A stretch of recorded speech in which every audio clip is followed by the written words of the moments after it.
लग्नानंतर होईलच प्रेम या मालिकेच्या आजच्या भागामध्ये आपण पाहणार आहोत पार्थ, नंदिनी, जीवा आणि काव्या हे चौघेही आता डिवोर्सबद्दल मालिनीताई आणि विक्रमला सांगायला जातात. पण त्याच दिवशी नेमके ते दोघेही त्यांच्या मैत्रिणीच्या बड्डेला गेलेले असतात. त्यामुळे आता डिवोर्सचं त्या दोघांना सांगायचं आजच्या दिवशी तरी टळलेलं असतं. तर आता दुसरीकडे आपल्याला बघायला मिळणार आहे पिहू ही रम्याच्या रूममध्ये स्केच पेन आणण्यासाठी आलेली असते आणि त्याच वेळेला रम्या आणि वसुंधरा यांचं आतमध्ये बोलणं सुरू असतं. तेव्हा वसुंधरा रम्याला सांगत असते की मीच नंदिनीला तिच्या लग्नातून दीपकला सांगून किडनॅप केलं आणि नेमके हे सगळं पिहू दरवाजातून ऐकते आणि हे सगळं ऐकल्यानंतर पिहू ही चांगलीच घाबरून जाते आणि तिच्याकडून बाहेर असलेलं फ्लॉवर पॉट खाली पडतं. तेव्हा आवाज होतो आणि वसुंधरा आणि रम्या या दोघीही पटकन बाहेर येतात. वसुंधराला डाऊट आलेला असतो की कोणीतरी त्यांचं बोलणं ऐकत होतं, पण रम्या तिची समजूत घालते की इथं कोणीच नाहीये, त्यामुळे तू अजिबात टेन्शन घेऊ नकोस. आणि मग रम्या वसुंधराला परत रूममध्ये घेऊन जाते आणि पार्थ आणि काव्याचा डिवोर्स 6 महिन्याच्या ऐवजी 3 महिन्यातच कसा संपवायचा याचंच प्लॅनिंग रम्या आणि वसुंधरा करतात. तर आता पिहूला हे सगळं समजलेलं असतं की त्या दिवशी लग्नामध्ये जे काही झालं ते सगळं वसू आत्यानेच केलं आहे. पिहू आता चांगलीच घाबरलेली असते आणि तिला हे सगळं कोणाला तरी सांगायचं असतं. म्हणून ती आता पार्थच्या रूममध्ये जाते आणि पार्थला घाबरतच म्हणते, मी ऐकलं होतं काहीतरी. पार्थ विचारतो की काय ऐकलं होतं, पण ती काहीच बोलत नाही आणि घाबरून तिथून निघून जाते. तर आता पार्थ विचार करतो की पिहूला नेमकं काय सांगायचं असेल. तर आता इकडे वसुंधरा घाबरतच रम्याकडे येते आणि तिला सांगते की माझा उजवा डोळा फडफडायला लागल्यासारखा आणि मगाशी सुद्धा कोणीतरी बाहेर होतं, नक्कीच आपलं सगळं बोलणं त्यांनी ऐकलेलं आहे आणि आता माझा उजवा डोळा फडफडतोय. ती हात जोडून म्हणते की देवा प्लीज आता कोणतेही संकट येऊ देऊ नको आमच्यावरती. तर आता पिहू पार्थकडून आता नंदिनीकडे जाते आणि नंदिनीला म्हणत असते की मी ऐकलं तुला ना. तेव्हा नंदिनी म्हणते की मला काय, पण पुढे काही बोलायच्या अगोदरच पिहू ही खूपच घाबरलेली असते.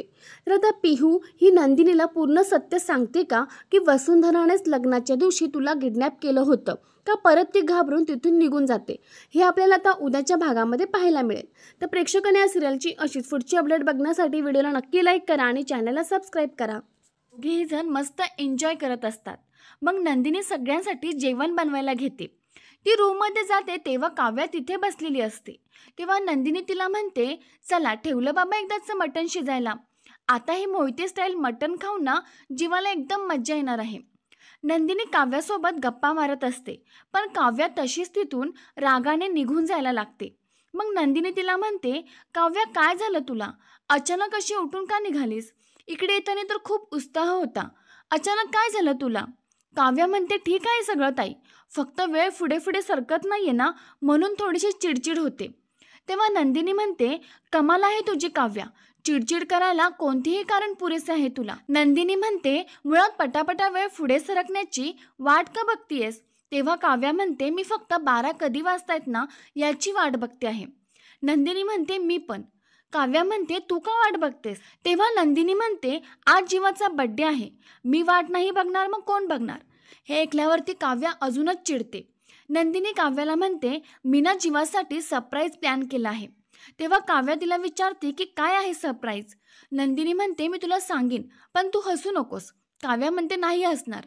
नंदिनी थोडीशी हसत म्हणते, मी कविता केली आहे जीवासाठी. आता हे ऐकल्यावरती काव्या तर अजूनच चिडते आणि ती चिडून नंदिनीला म्हणते, ताई माणसं प्रेमात पडल्यावरती कविता करतात, तू जीवाच्या प्रेमात तर पडली नाहीयेस ना.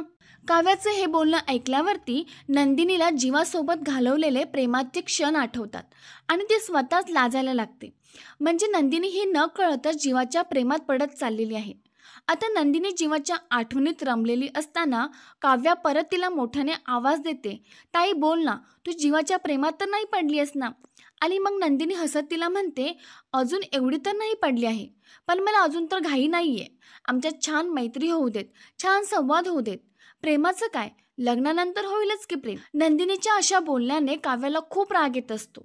मग काव्या नंदिनीला रागातच म्हणते की लग्नाच्या अगोदरच जर जीवाचं कोणावरती प्रेम असेल तर. तेव्हा नंदिनीला जीवाने तिला त्याच्या प्रेमाबद्दल सांगितलेले सर्व काही आठवतं. काव्या तिला म्हणते की ताई सांग ना, जर जीवाचं अगोदरच कोणत्या तरी मुलीवर प्रेम असेल तर. नंदिनी म्हणते, लग्नाच्या अगोदर प्रेम असेल तर असू देत, पण आता तर देवा ब्राह्मणाच्या साक्षीने आमच्या दोघांची लग्न झाली आहेत आणि माझ्यासाठी आता तेवढंच सत्य आहे. काव्या चिडून तिला म्हणते, अशी कशी आहेस ग ताई तू? नक्की कशाची बनली आहेस? अगं मगाशी पार्थने सांगितलं ना, लॉनमध्ये उभा राहून जीवा कोणाशी तरी तासन तास गप्पा मारायचा. मग ते नक्की कोणाशी गप्पा मारत असतील, कोणाशी बोलत असायचे याचा तुझ्या मनात जरा सुद्धा डाऊट येत नाहीये का? तेव्हा नंदिनी म्हणते, अगं याच्यात डाऊट काय घ्यायचा? तू सुद्धा तुझ्या मैत्रिणीशी म्हणजे जीविकाशी अशाच तासनतास गप्पा मारायचीस. मग मी डाऊट घ्यायला पाहिजे होता का तुझ्यावरती? मग नंदिनी सांगते की तुला एक सांगू का, जीवाच्या लग्ना अगोदरच्या प्रेमाबद्दल मला माहिती आहे. जीवाने मला सर्व काही सांगितले आहे. आणि मग नंदिनी झालेला सर्व प्रकार काव्याला सांगते की तिला कपाटामध्ये एक हँडमॉल्ड सापडला होता. ती जीवाला सर्व काही विचारते आणि जीवा तिला सांगतो की त्यांचं प्रेम होतं एका मुलीवर, पण ते एकतर्फी प्रेम होतं. हे ऐकल्यावरती काव्या शॉक होते. नंतर नंदिनी काव्याला जीवाच्या छातीवरती क नावाचा टॅटू आहे हे पण सांगते. तेव्हा काव्या म्हणते, ताई टॅटू काढण्यापर्यंतचं प्रेम एकतर्फी वाटतंय तुला? मला तर हे ऐकूनच खोटं वाटतंय. नंदिनी म्हणते, अगं तुला वाटणारच, तू काही जीवाची बायको नाही आहेस ना, तुला काहीही वाटू शकतं, पण मी त्यांची बायको आहे आणि माझा त्यांच्यावरती पूर्ण विश्वास आहे. ते म्हणतात ना एकतर्फी प्रेम आहे, मग कदाचित तसंच असेल. तेव्हा काव्या म्हणते, मी जीवाची बायको नाहीये, पण ताई जर मी जीवाची बायको असते ना, तर ते क अक्षरावर ना काय नाव आहे ते शोधून काढलं असतं. आता हे ऐकल्यावरती नंदिनी थोडीशी शॉक होते आणि हा भाग इथेच संपतो. तर उद्याच्या भागात आपल्याला पाहायला मिळणार आहे काव्या ही नंदिनीला क नावावरून काय नाव असेल हे शोधून काढण्यासाठी तिच्या मागेच लागलेली असते. काव्या नंदिनीला म्हणते, ताई विचार कर, क वरून काय नाव असेल? तेव्हा नंदिनी म्हणते, हा काय वेडेपणा लावला आहेस तू? काव्या म्हणते, क्युरिओसिटी. विचार कर ना ताई, बोल ना. नंदिनी म्हणते, फार मोठं नाव नसावं, बहुतेक 2 किंवा 3 अक्षराचं असावं. तेव्हा काव्या म्हणते, अडीच. नंदिनी काव्याकडे बघत म्हणते, अडीच म्हणजे काव्या सुद्धा असू शकतं आणि ती काव्या तूच असशील तर? नंदिनी काव्याला म्हणते, काव्या तुझं तर प्रेम नव्हतं ना लग्ना अगोदर जीवाबरोबर? तर प्रेक्षकांनी या सिरियलची अशीच पुढची अपडेट बघण्यासाठी व्हिडिओला नक्की लाईक करा आणि चॅनलला सबस्क्राईब करा. हा प्रियाच्या पायावरचं तुळशीपत्र मिटलेलं बघणार आहे. तर मित्रांनो, होतं असं की चैतन्य आणि अर्जुन एक भारी ट्रिक काढतात. प्रियाच्या पायावर कॉफी सांडते आणि कॉफी सांडल्यावर अर्जुन तिला म्हणतो की ती धुवून ये, नाहीतर चटका बसेल तुला. मग प्रिया अर्जुनच्या बेडरूम मध्ये जाऊन पाय धुते आणि जेव्हा प्रिया बाथरूमच्या बाहेर येते तेव्हा अर्जुन आणि चैतन्य तिला म्हणतात, अगं ये ना, तुझा पाय पुसून देतो आम्ही. पण प्रिया म्हणते, नको, पाय नको पुसू, आणि तिथून मग ती जायला लागते. ती जात असताना पाय ओला असल्यामुळे तिच्या पायावर तिने जे स्केच पेनने तुळशीपत्र काढलेलं असताना ते मिटून जातं आणि त्याचे डाग फरशीवर लागतात. आणि अर्जुन लगेच ओळखतो, हा तर स्केच पेनचा किंवा पेनाचा डाग आहे, म्हणजे प्रियाच्या पायावरचं तुळशीपत्र हे खोटं आहे. तर प्रेक्षकांनो, हा पूर्ण एपिसोड आता आपण सविस्तर पाहूयात. तर मित्रांनो, 17 सप्टेंबरच्या एपिसोडमध्ये आपल्याला दाखवणार आहे प्रिया ही प्रतिमा आत्याच्या रूम मध्ये येते आणि त्यांना सायलीबद्दल भडकावायला सुरुवात करते. प्रिया प्रतिमा आत्याला म्हणते, आई मला खूप भीती वाटते ग, मी तुला म्हणाली होती ना ती सायली चांगली मुलगी नाहीये आणि ते सिद्ध झाले, म्हणून मी तुला सावध करायला आले. अगं आई, सायली तुला वेडी ठरवणार आहे. तिने सर्वांना सांगितलंय तुला वेड लागले, तुला सायकियाट्रिस्टची गरज आहे. हे म्हणून ती प्रतिमाला घाबरवते. ती म्हणते, तुला तर माहिती ना आई, सायलीचं घरातले सगळेजणच ऐकतात, तिने काय जादू केली आहे काय माहिती, म्हणून मी तुला सावध करायला आले. मी आहे आई, मी तुला काहीच होऊ देणार नाही. मी सर्वांना सांगितलंय तिला या उपचाराची काहीच गरज नाहीये. आणि ती प्रतिमाला सांगते, तू पण जरा सावध राहा. जेव्हा डॉक्टर येतील ना तेव्हा तू त्यांना आतच घेऊ नकोस, आतमधून कडी लावून टाक. सायलीने जरी आवाज दिला ना तरी पण तू ओव देऊ नकोस, मग तिचा प्लॅन हा फसेल. मग ती मुद्दामच रडायचं नाटक करते आणि प्रतिमाला म्हणते, आई जर तू या डॉक्टरांना भेटलीस ना तर मला खात्री आहे ते तुला वेड्यांच्या हॉस्पिटलमध्ये टाकतील. आई तुला जायचंय का वेडांच्या हॉस्पिटलमध्ये? असं म्हणून ती प्रतिमाला घाबरून टाकते. आणि हे सर्व ऐकून प्रतिमा खरोखरच खूप घाबरून जाते आणि नंतर मग ती प्रतिमाला आराम करायला सांगते आणि तिथून निघून जाते. इकडे सायली डॉक्टरांना प्रतिमा आत्यांबद्दल काय काय सांगायला लागेल याची लिस्ट बनवत असते की प्रतिमा आत्यांना ऍक्सिडेंटच्या अगोदर काहीच आठवत नाहीये, शिवाय त्या चेहऱ्याचं भाजलेली बाजू सतत लपवून ठेवतात. मग सायली म्हणते, त्यांची वाचा ऍक्सिडेंटच्या शॉकमुळे तर गेली नसेल ना? आणि तेवढ्यातच अर्जुन तिथे येतो. तो तिला म्हणतो, एवढं काय लिहिताय तुम्ही? तेव्हा सायली म्हणते, ते मानसोपचार तज्ज्ञ येणार आहेत ना, त्यांना काय काय विचारायचं हे लिहून ठेवते, म्हणजे विसरायला नको. सायली अर्जुनला म्हणते, यायला एवढा उशीर का झाला? तेव्हा अर्जुन तिला म्हणतो, सुमन काकूंना मी भेटायला गेलो होतो. सायली म्हणते, काय झालं, तब्येत बरी नाहीये का त्यांची? तेव्हा अर्जुन तिला म्हणतो, मला तन्वीबद्दल बोलायचं होतं त्यांच्याशी, म्हणून गेलो होतो. मला विचारायचं होतं की असे कुठले पुरावे आहेत ज्यांना सिद्ध झालं की प्रिया हीच तन्वी आहे. आता हे तर मी सिनियरला विचारू शकत नाही, म्हणून मी सुमन काकूंकडे गेलो होतो. मला हे कळून घ्यायचं होतं की तन्वीने पुरावे म्हणून काय दिलं आहे. त्यावर काकू म्हणाल्या की तन्वीने पुरावे म्हणून लहानपणीचा फोटो दाखवलाय आणि तिच्या गळ्यात ना लॉकेट होतं आणि ते लॉकेट मला पूर्ण आजीने दिलं होतं आणि मी तन्वीला. आणि सुमन काकूने अजून एक महत्वाची गोष्ट सांगितली, तन्वीच्या तळ पायावर एक जन्मखून आहे, पत्राची खून आहे. आणि अर्जुन हे बोलून मागे फिरतो तोपर्यंत सायली तिथून निघून गेलेली असते. सायली रूमच्या बाहेर गेलेली असते आणि ती सीड्या उतरत चिडूनच म्हणते, यांच्या डोक्यातलं खूळ काही जातच नाही, उगाच सर्वांनाच त्रास द्यायला सुरुवात केली आहे. प्रिया इकडे रविराज सरांकडे येते आणि त्यांना म्हणते, बाबा हे डॉक्टरांचं मला काही पटत नाहीये. आईला डॉक्टर नाही तर आपल्या सर्वांच्या प्रेमाची गरज आहे. आपण आपल्या नात्यावर विश्वास ठेवायला हवा. आपण सर्व मिळून आईला धीर देऊयात, तिला हळूहळू सर्व आठवेल. त्यावरती रविराज सर तिला म्हणतात, आपण डॉक्टर आहोत का? आपण आपल्या परीने सर्व केलं आहे. प्रिया रविराज सरांना म्हणते की त्या गोळ्या देऊन भलतंच काही घडलं तर आईला त्रास झाला तर मला नाही सहन होणार. रविराज सर तिला म्हणतात, आपण तिची ट्रीटमेंट चांगली करणार आहोत.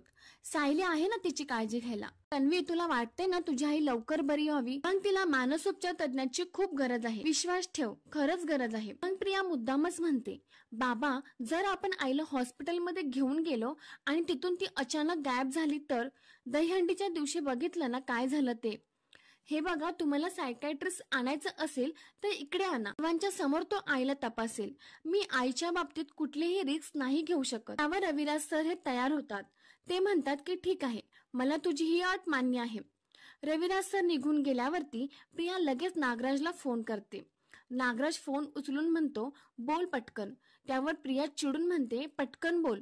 काय पटकन बोल? प्रिया नागराजला सांगते, तुमची ती वहिनी, तिचा अर्धा मेंदू जो फिरला आहे ना तो नॉर्मल करण्यासाठी किल्लेदार आता सायकॅट्रिस्ट बोलवणार आहेत, परत तिची ट्रीटमेंट सुरू होईल. हे ऐकून नागराज तर पूर्ण शॉक होतो. तो म्हणतो, अश्विन म्हणाला होता ना थोडे दिवस थांबून बघूयात म्हणून. तेव्हा प्रिया म्हणते, ते थोडे दिवस गेले आता. त्या किल्लेदाराला घाई झालीये, त्याला त्याची बायको पूर्वीसारखी हवीये. पूर्वीसारखी म्हणजे तिला ऍक्सिडेंट पूर्वीचं सर्व आठवणार, तिला तिची मुलगी आठवणार. नागराज चिडून म्हणतो, मग तू काय तिथे आरती करत बसणार आहेस का? महत्वाचं काय आहे, प्रतिमा वहिनीकडे लक्ष ठेवायचं, ते कोण करणार? प्रिया म्हणते, मी फक्त इन्फॉर्म करण्यासाठी तुम्हाला फोन केला, बाकीचं काय करायचं ते मी बघून घेईल. आणि ती फोन कट करते. इकडे नागराज विचार करतो, वहिनीला सगळ्यात उत्तम ट्रीटमेंट मिळेल याची दादा काळजी घेणारच, तर मग तिची स्मृती परत आली तर? नागराजचा चांगलाच घाबरून जातो. इकडे घरामध्ये सर्वजण डॉक्टरचीच वाट बघत असतात. पूर्ण आजी म्हणते, कल्पना बराच वेळ झाला, आतापर्यंत सायकॅट्रिस्ट यायला हवी होती. तेवढ्यातच रविराज सर डॉक्टरांना घेऊन येतो. तर डॉक्टरांची सर्वांना ओळख करून देतो. मग सायली त्यांना विचारते, तुम्ही चहा कॉफी काय घेणार का? पण डॉक्टर म्हणतात, मी आज फक्त प्रतिमा वहिनीशीच गप्पा मारायला आले. त्या त्यांना विचारतात, कशा आहात वहिनी? पण प्रतिमा काहीच न बोलता तिथून निघून जायला लागते. रविराज लगेच तिला थांबवतात आणि म्हणतात, प्रतिमा 1 मिनिट प्लीज. मला माहितीये मी तुला अनोळखी आहे, पण मी तुझ्या भावनांचा आदर करतो, म्हणूनच मी आतापर्यंत स्वतःहून नाही बोलायला आलो तुझ्याशी. सर्वांना आमची जुनी प्रतिमा परत हवी आहे. प्रतिमा, तुला तुझा भूतकाळ आठवायलाच हवा, तरच तुझा मानसिक छळ थांबेल आणि तन्वीला सुद्धा तिची आई परत मिळेल. पण प्रिया इकडे चिडतच मनामध्ये म्हणते, मला नको ही अर्ध्या मेंदूची आई, त्यापेक्षा ना हिची आणि तुझी प्रॉपर्टी पटकन माझ्या नावावर करून टाका. त्यानंतर रविराज प्रतिमाला म्हणतो, प्रतिमा, तुला तुझी जुनी सर्व नाती आठवायला हवी, एवढीच इच्छा आहे आमची. पण प्लीज डॉक्टर श्रद्धा जे काही म्हणतायत ना ते एकदा ऐकून घे. ती तुझी मदत करायला आलीये, प्लीज तिला सहकार्य कर, प्लीज प्रतिमा. आणि तिच्यासमोर हात जोडतात. मग सायली पण म्हणते, प्रतिमा आत्या बघताय ना रविराज काका किती कळकळीने सांगतात तुम्हाला, आणि आम्ही सर्वजण आहोत ना, तुम्हाला घाबरण्याचं काहीच कारण नाहीये. पूर्ण आजी पण म्हणतात, प्रतिमा तुला कसलाही त्रास होणार नाही, याची जबाबदारी माझी, पण इथून निघून जाऊ नकोस. सर्वांचं ऐकून प्रतिमा डॉक्टरांशी बोलायला तयार होते. सर्वजणच यामुळे खूप खुश होतात. पण प्रिया खूप घाबरून गेलेली असते. ती मनातल्या मनात म्हणते, अशी पलटी नाही मारायची. डॉक्टरांनी जर हिची मेमरी परत आणली तर आमचा सत्यानाश होईल. आणि ती डोक्याला हात लावते. डॉक्टर प्रतिमाला म्हणतात, मी तुम्हाला काही प्रश्न विचारते आणि तुम्ही खुनांनी तुम्हाला जमेल अशी उत्तरं द्या. प्रतिमा मान हलवून हो म्हणते. डॉक्टर तिला म्हणतात, रविराजने मला सांगितलंय हे घर म्हणजे तुमचं माहेर. तुम्हाला इथलं काही ओळखीचं वाटतं का? म्हणजे इथली जागा, माणसं, गार्डन काही आठवतं का तुम्हाला? प्रतिमा नाही म्हणून मान डोलवते. डॉक्टर तिला विचारते, तुम्हाला तुमचं नाव तरी आठवते का? तुम्ही स्वतःला प्रतिमा म्हणून ओळखता का? पण प्रतिमा नाही म्हणून मान हलवते. मग सायली म्हणते, मला जेव्हा या पहिल्यांदा भेटल्या होत्या ना, तेव्हा त्यांनी मला त्यांचं नाव प्रविता असं सांगितलं होतं. मग डॉक्टर प्रतिमाला विचारतात, तुम्हाला अपघाताबद्दल काही आठवतंय का? तेव्हा पण ती हात वारे करून काहीतरी सांगण्याचा प्रयत्न करते. तेव्हा रविराज लगेच म्हणतात, प्रतिमा म्हणते की तिला पूर्वीचं काहीच आठवत नाहीये आणि आमच्यापैकी पण ती कोणालाच ओळखत नाहीये. आणि त्यानंतर दाखवलं जातं की प्रतिमा आणि डॉक्टरमध्ये काहीतरी प्रश्न उत्तरे सुरू होतात. आणि ते प्रश्न उत्तर संपल्यानंतर डॉक्टर म्हणतात की ओके, आपण आता ट्रीटमेंट सुरू करायला काही हरकत नाही. आणि त्याचबरोबर आता आपल्याला काही काउन्सिलिंग पण घ्यावे लागतील. मग डॉक्टर काही औषधं लिहून देतो आणि प्रतिमाला वेळेवर द्यायला सांगतात. तर मित्रांनो, हा आहे आजचा 17 सप्टेंबरचा भाग. आणि या भागाच्या पुढे 18 ऑक्टोबरचा प्रोमो दाखवण्यात आला आहे. त्याच्यामध्ये अर्जुन हा प्रियाच्या पायावरचं तुळशीपत्र खोटं आहे हे पाहतो. तर मित्रांनो, या सिरियलची अशी अपडेट बघण्यासाठी व्हिडिओला लाईक, चॅनलला सबस्क्राईब नक्की करा.